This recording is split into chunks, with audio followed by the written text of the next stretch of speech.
No, I don't think the law, there's a distinction between law and justice. What is necessarily legal does not necessarily mean something is just.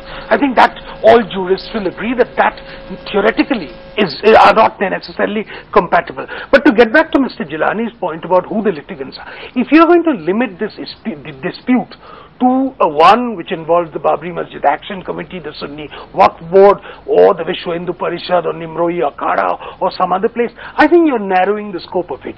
Had it been such a narrow dispute between merely the nominal litigants, I think India need not have worried about it.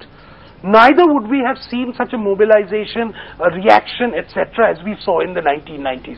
It obviously concerns a far wider section of the population, and therefore you must treat this dispute as something which goes far beyond something that is of nominal interest to some sections of the people in Ayodhya. Okay, it is, to my mind, a national dispute. It's a national dispute and it has strong religious undertones, of course. Let me bring in Hari Salve at the moment, Senior Supreme Court Counsel. Also joining us is Kamal Farooqi of the All India Muslim Personal Law Board. But first to you, Mr. Salve, do you believe the Supreme Court did the right thing by rejecting the petition to defer the judgment, or have they possibly opened up a Pandora's box politically? Now that it has been disposed of, I feel free to comment on it. The petition was misconceived. Deciding a case and delivering a judgment is the key element of administration of justice. And forcing a judge not to deliver a judgment is clear interference with the administration of justice. It is different when an appeal court is seized of an appeal on the substance of the matter, and on a remand a lower court is hearing. Then you tell the lower court to wait till the appeal court decides the parent matter.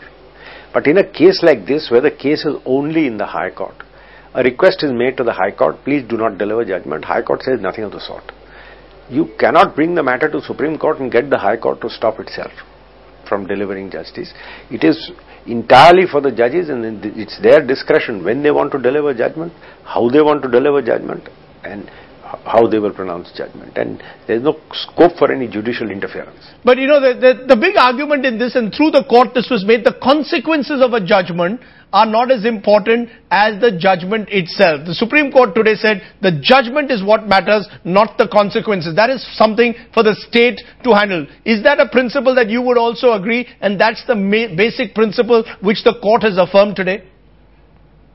We have to understand today India is a front page country. In 1992, we were just coming out of the mess of 1991. We were not a front page country. Today you are a front page country. We have as a nation to learn to behave maturely. We aspire to be a superpower. We are on our way to becoming a superpower. We have to learn to behave like citizens of a superpower.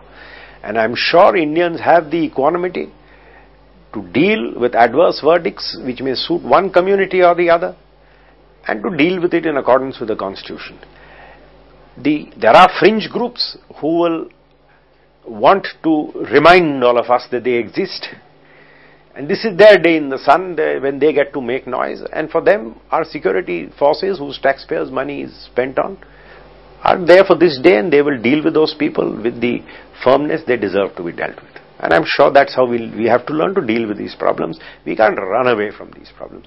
The world is watching us. Can you imagine what a world spectacle we would have made, saying the Supreme Court asks a High Court not to deliver judgment for fear that the Commonwealth Games are going on and there may be a riot?